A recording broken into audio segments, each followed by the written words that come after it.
On se retrouve aujourd'hui pour le débrief du lundi. Au programme, il y aura un peu de classique, il y aura l'arbitrage de François Le Texier et il y aura un peu d'Olympique Lyonnais.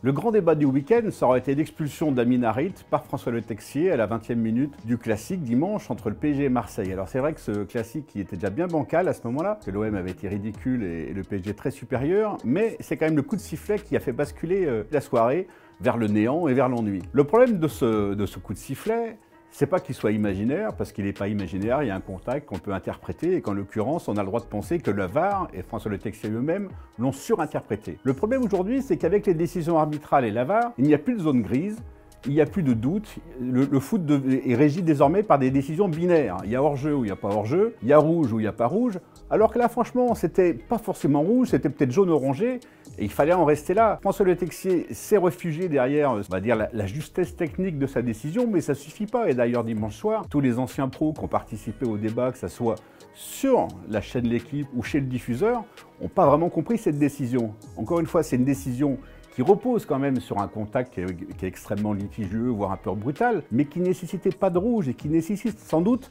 de prendre un peu de recul, de considérer son impact sur le match et de s'empêcher comme ça de prendre des décisions aussi radicales pour protéger son arbitrage. C'est un débat qui mérite quand même d'être ouvert, d'autant que François Le Texier est de loin le meilleur arbitre français, mais c'est un débat dont la VAR et l'arbitrage français ne peuvent pas faire l'économie, parce qu'il y a un moment, il faut quand même réfléchir non seulement à protéger les joueurs, mais aussi à protéger le jeu, à protéger le spectacle. Le chiffre du week-end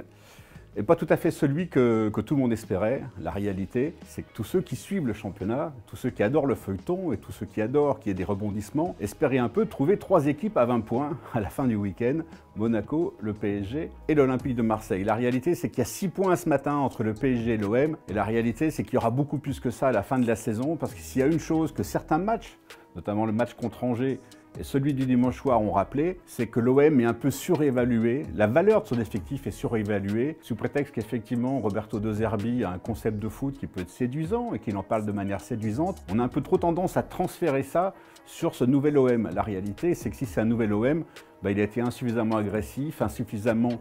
à la hauteur de l'engagement que nécessitait le classique, et qui a de quoi même s'inquiéter de la place de l'OM sur le podium à la fin de l'année. Et pour finir l'équipe du week-end, ça a été un long week-end décevant pour l'Olympique Lyonnais qui n'a gagné ni jeudi soir, qui a même perdu contre Beşiktaş et qui a fait match nul contre Auxerre de 2 dimanche. Mais autant contre Beşiktaş, les Lyonnais avaient vraiment fait un match d'une densité vraiment intéressante et d'une variété offensive tout à fait prometteuse, autant dimanche, leur jeu n'a pas vraiment ressemblé à grand-chose, que Pierre Sage a fait tourner et qui ne peut pas se permettre de faire tourner et qu'au milieu de terrain, dès que Tolisso joue pas, il se passe quelque chose de moins, et que devant, quand Lacazette joue pas, il passe quelque chose de moins. Et tout ça, un petit moins, fait que Lyon, malgré un effectif très très large, et au sein duquel la concurrence est plus ou moins bien vécue, pour ceux qui jouent pas, et on pense notamment dimanche qu'Acré n'était même pas dans le groupe, et pour ça, Lyon, après une très bonne série, freine un peu. Alors il n'empêche qu'il a des ressources pour revenir, mais que cette semaine-là lui fait très mal.